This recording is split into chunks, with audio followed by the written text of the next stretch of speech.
Welcome, everybody, to this week's edition of Valpo Football Preview, along with head coach Dave Cicchini.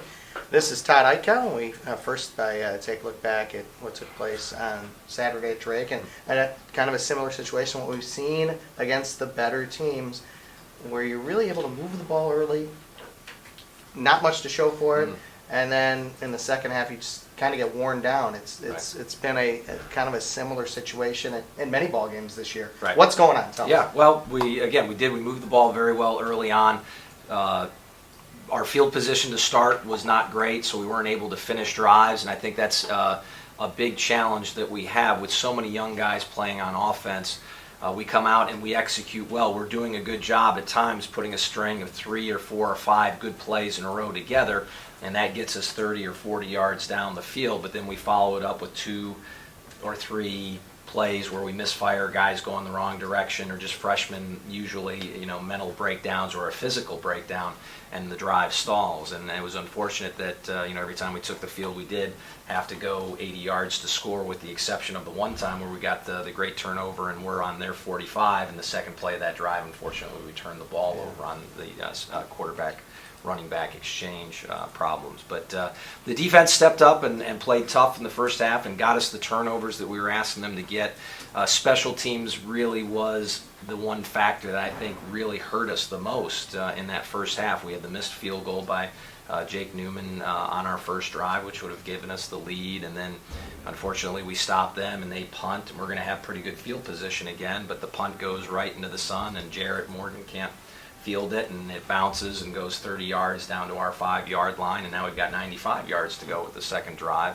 And then when we get stopped, we go out and send our punting team out there, and the punt gets partially blocked. So those 3 failures in special teams execution really had as much to do with us being down 14-0 at half than really anything. You guys seem to really move the ball straight. This is kind of even going back to last year. The first drive, right? You guys, the game plan obviously is there. Sure. And maybe they make adjustments and things change, or maybe it's a wake-up call. But what's ever taking place early on in the game is working. The whole key is you got to finish that first drive. Yeah, absolutely. And that can come down to a couple of things. That number one, if we have a better starting field position, that makes it easier on our offense.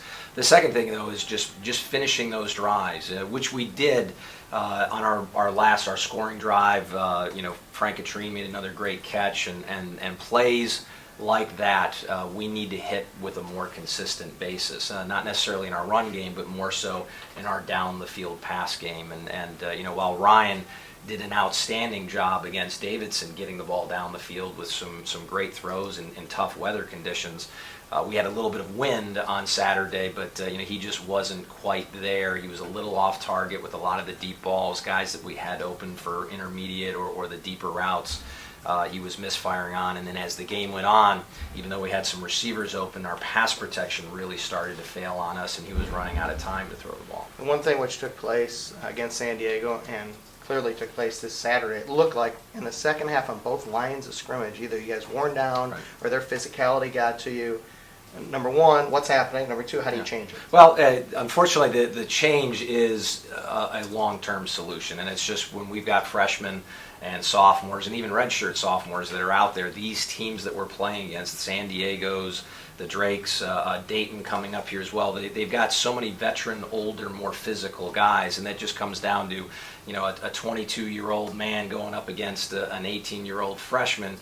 The advantage you have in size and strength and even more importantly experience can make it difficult, and our guys I think are hanging in there at times. And then just as the game goes on, when you play these teams that physically can win the game at the line of scrimmage, the more snaps that you're out there, the more that's going to become apparent. That's why it's so important to take advantage of the opportunities that are there exactly early on in the game, and I'm sure that's the case going into the game against right. Dayton. They're 5-0. It's kind of been a typical Dayton type season. Sure. They're winning close ball games, the top of the standings. How do you hang with them? Yeah, well, I think we keep worrying about ourselves, keep getting the fundamentals down, keep working on our offensive and defensive and special team schemes, making the field goal, catching the punt, getting the hand up to block the sun, and just going out, playing good fundamental football. We feel like the plays, the schemes are there, and just to be able to go out and take advantages of those opportunities when they occur. If we can do enough of that, we can get a W. One thing is you've got some big play potential there, both on special teams and really through the pass game.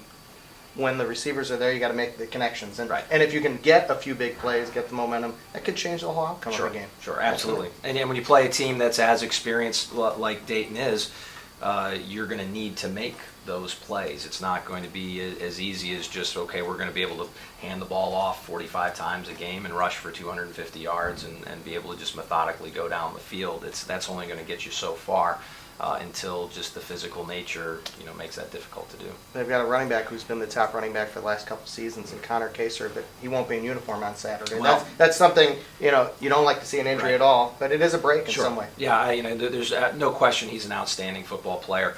One of the luxuries that Dayton has, though, with that program, just there's a reason that they're continually at the top of the PFL, and they've got a lot of depth, and they're in the same system. A lot of the same plays have been run for years and years, and they know what they're looking for when they go out and recruit, and so they do have a decent amount of depth that goes there as well. So while they're going to miss Connor, I think a lot, they have some awfully talented guys behind them, and a chance for them to step up and make plays as well. Judging by the numbers, their defense has been a strength anyway. They held San Right. Diego in check this past Saturday. Yes, yeah, it's another veteran group. 6 of their front 7 are all seniors or redshirt seniors again.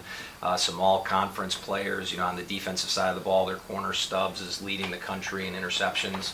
So they do some great things scheme-wise. They do some really nice things in terms of disguising coverages, and they do a great job of loading up in the box and containing the run, but yet keep you guessing so you can't figure out your one-on-one matchups in the pass game. All right, good luck on Saturday. Thank you. For head coach Dave Cicchini, this is Todd Eichow. Thanks for joining us this week, and we'll see you next week on Valpo Football Preview.